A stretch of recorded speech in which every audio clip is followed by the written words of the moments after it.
Hello, how are you doing today? I want to talk about Frederick Author Day, which occurred yesterday and was a big deal socially for me, although uh, I don't make much money there, but then again, who does? As the director of the program who runs the Maryland Library Room at the Frederick Library says, people don't come to the library to spend money. They're there to use the socialist or public facilities, and therefore they usually don't have their wallets out ready to spend, like at perhaps other events.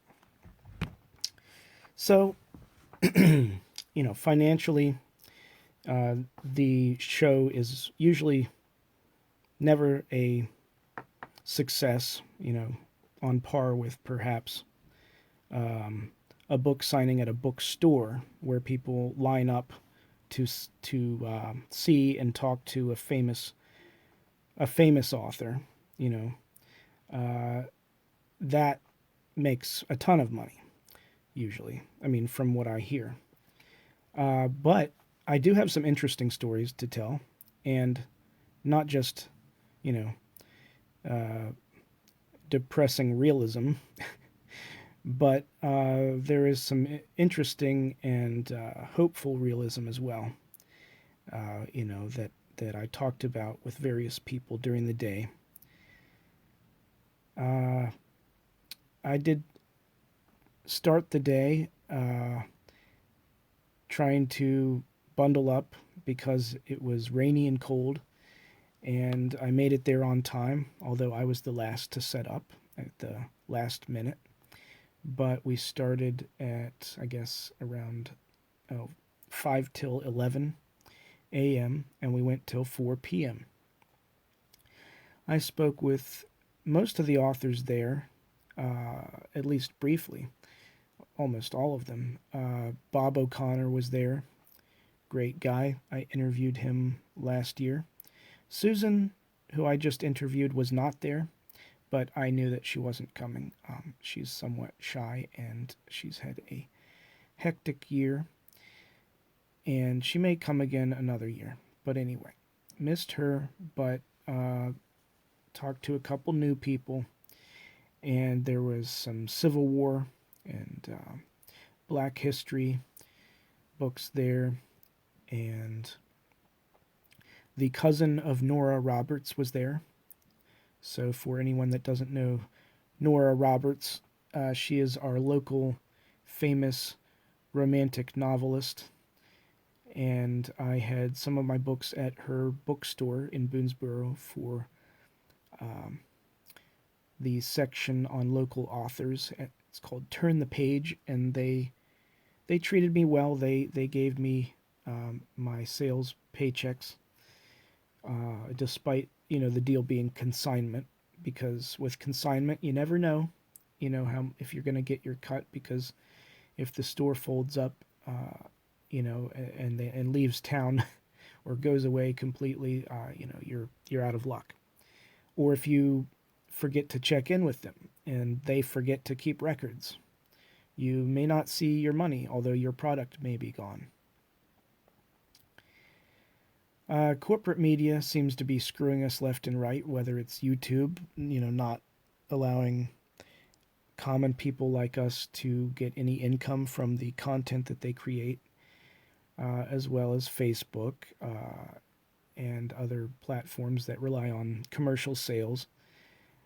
And of course, the oil funded, NBC, CBS, ABC, Fox News, even PBS to a large extent, although it gets some government funding, it's very minimal.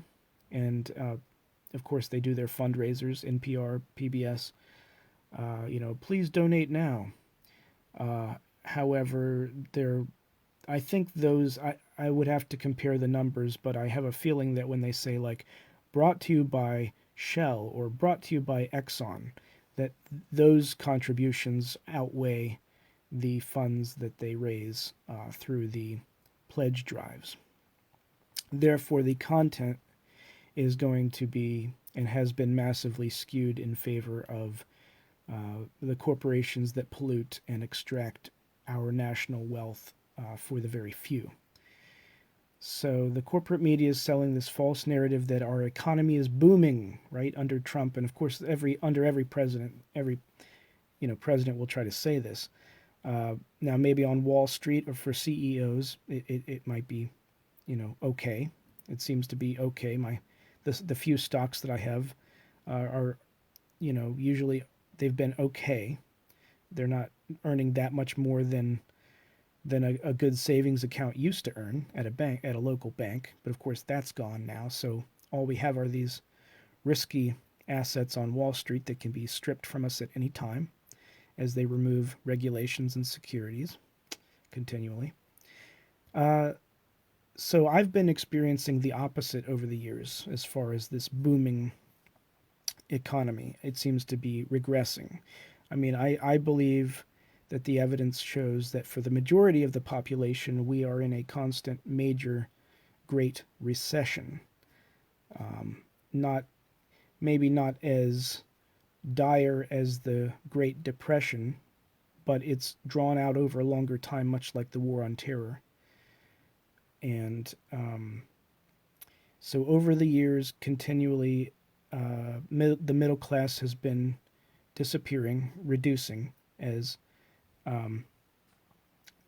more of the middle class wealth goes to the upper class few. So I'll have to share the exact numbers eventually, but this is usually not disputed amongst the professionals with economic degrees. So although I've been improving the quality and quantity of my work, less people can afford to spend. So amongst the majority of the population, which are lower class, middle class, more people are becoming lower class from the middle class, and therefore they cannot afford to spend. Also, as their houses are being foreclosed, and they're massively in debt with less and less physical space to put crap in. They can't even afford to purchase, and of course, we're sold the bill of goods that we should always buy commercial products because, commercial after commercial, and we come to accept that we should be. The convenience of it on the interstates or whatever, or online, but of course, that our dependence on those commercial products reduces the amount we can then spend on local. So unless, I mean, and some many people have, and more have by necessity, but when the emphasis becomes on, okay, I'm going to intentionally spend on local friends and family and neighbors, unfortunately, because the emphasis is not on that, we're not there yet. But it's really hard to talk about because more and more of us are coming to terms with the reality of our economic situation. But there are going to be those that are in denial and still think they're going to become millionaires, because there's hope in that, right? But until it reaches a critical mass, I suppose, where enough people say, okay, enough is enough. We're going to boycott these commercial companies and really, really focus on spending locally. And it's not just for the elite. It's not just for rich people. Parties are not just for rich people, and they're not just for poor people. This is how we have to network. We have to go to people's houses and network organically and pool our money together and figure out, how to have a sustainable economy that benefits the majority of the people rather than just making a couple, billionaires while the rest of us get poorer. So I don't even like making basic advertising that is true. Like my income has not been enough to justify purchasing the type of computer I need to continue my work in digital art, video, and book editing. With a few more patrons or patrons, we can do more. Please help me to continue my work with others like you. Now, that is what I consider a mild and a decent advertisement, but I don't like asking people for money that I can't afford to spend on them. So when I get $40 a month income, uh, it is, you know, I feel very hypocritical saying, "Oh, spend money on me," but when I can't necessarily return the favor.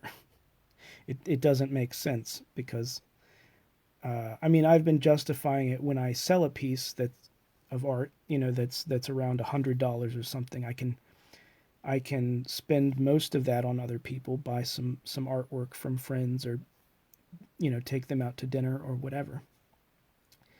But then that that does diminish my income for my own bills, and I certainly cannot sustain that because I don't sell very much. I don't have a constant flow.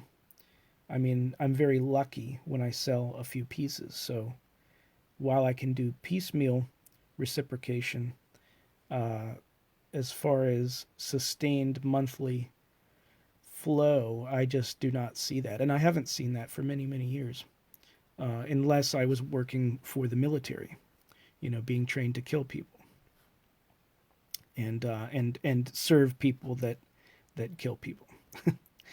Uh, my brothers and sisters in the foxhole. Uh, so back to the Maryland Library Day. I spoke to the Maryland Room and Author Day director, as well as best-selling author James Rada, regarding the fees at events currently that don't make sense to us to make any money.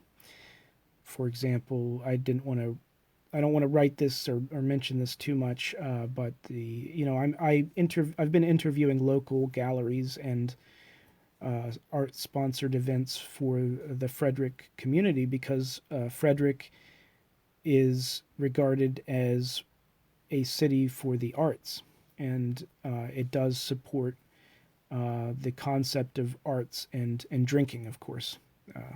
That seems to go hand in hand with it. That there's lots of bars and also music, and but there we have an art festival here now. The art festival, I don't know who's who all the players are that are responsible for the prices, but basically it seems to be from $500 to $1,000. Now I was told by one of the people that finally called me after a couple weeks that the fees never exceed 1,000, or they said that was about 500, and that the low end to have a table at the event was about, well, less than 100, and or that was, and there might have even been a free segment of a wall for, I don't know, 20 artists to show up, first come first serve, but they removed that, so that's no longer a part of it because there were some people that questioned the quality of the work because it was not judged. So in other words, because it was not juried, or there was not a panel of people deciding which art is good and which art is bad, which art should be included and which should be not included. They said, "Oh, poor people don't need to show." In other words, people that don't want to spend money should not be able to show publicly. So it's reserved for people that can, I assume, either make more than 500 at the event, which I don't know how many of the participants can do that, but the uh, the majority of us, I'm learning because I'm talking to people about this, asking them, talking with them about these issues. We can't. We cannot make that. I mean, I was thinking, I would be lucky if I made $100 during the day, that event. So There might be people like me that want to take a loss. Like we decide, okay, we're going to gamble. We're going to take this gamble, and the sales pitch that they give, which is the exposure, is worth it. They put that first and foremost. The hope of the exposure that may then lead to more sales, and also the prestige of saying, I was in this event.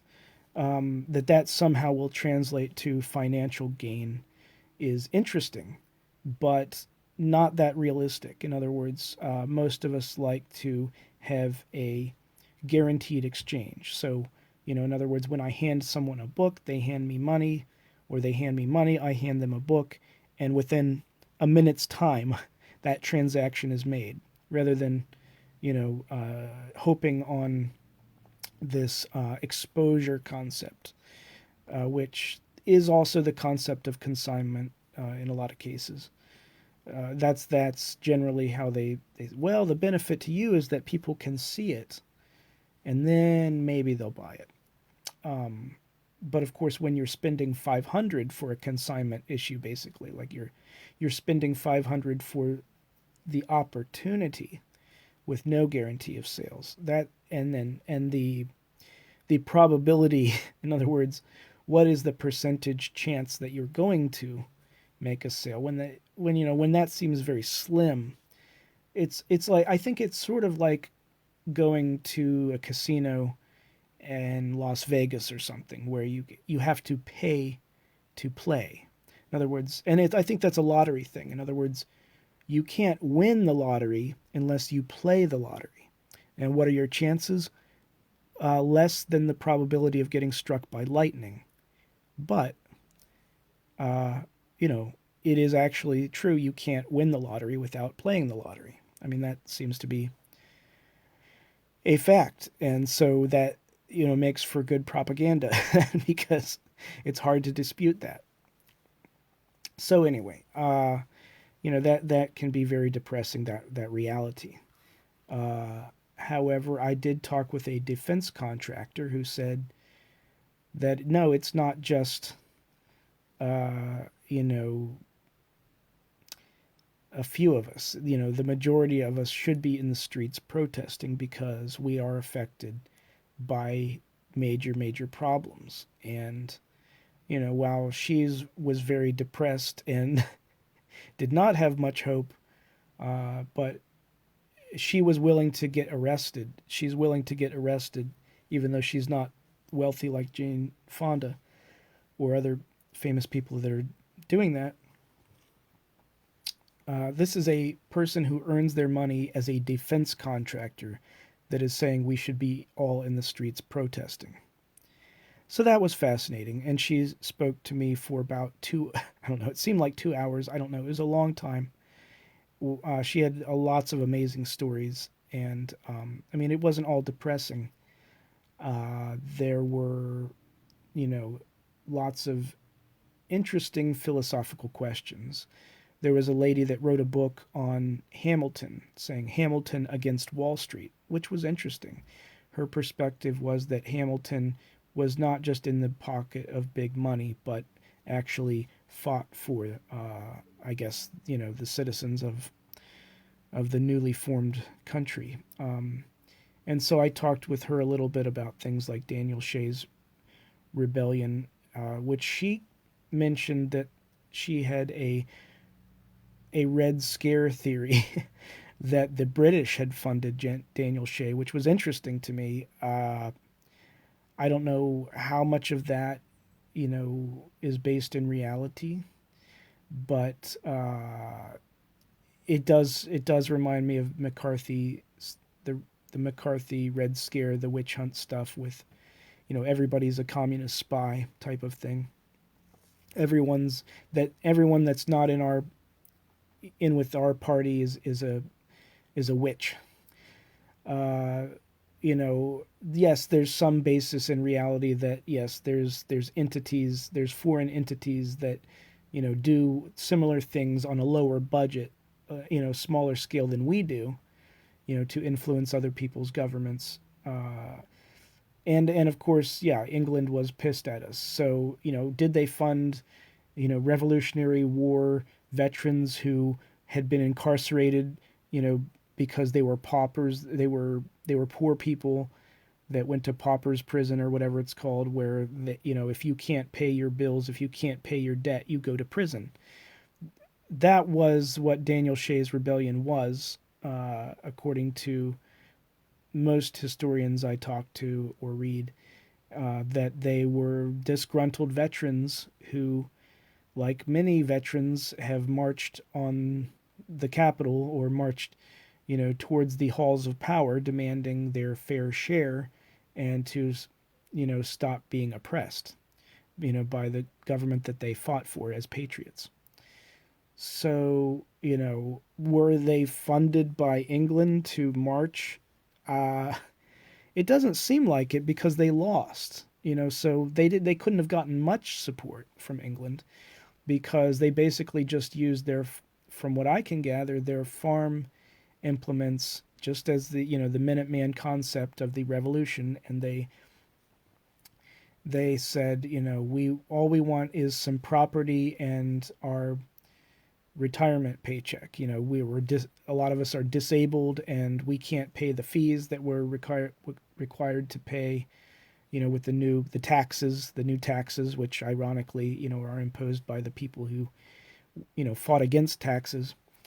So even our founding fathers, even this, you know, the Civil War, of course, was, you know, fought largely by poor people. So that, you know, both sides were pitting poor people against poor people. So throughout history, we've had again and again we have these problems. You know, way back. This is some of the stuff we talked about on Author Days. That, you know, way back. I mean, humans have been around for hundreds of thousands of years, and since the dawn of civilization, we've had these problems of even in, you know, ancient Greece, of what is democracy, what does it mean, what does the will of the people mean, you know, is majority rule worth trying to have, you know, or like fascism says, you know, if democracy doesn't work, and then, you know, which there's a case to be made that it doesn't, you know, so we should just throw the baby out with the bathwater and just have a dictator. And that's what that is. That is fascism, one of the main principles. So, uh, yeah, where's the good side of things? The social value does not have a monetary amount, but nevertheless, I did feel comforted to speak with other authors that have many of the same problems. Now, they might be more successful than I am. They might sell more books, or they might, you know, have better books or whatever, you know, according to whomever. But the bottom line being, we are all in this together. We're not, everybody there was not a millionaire or billionaire. You know, everyone there was probably, I would say, middle class to lower class. And so we're going to have a lot of the same issues.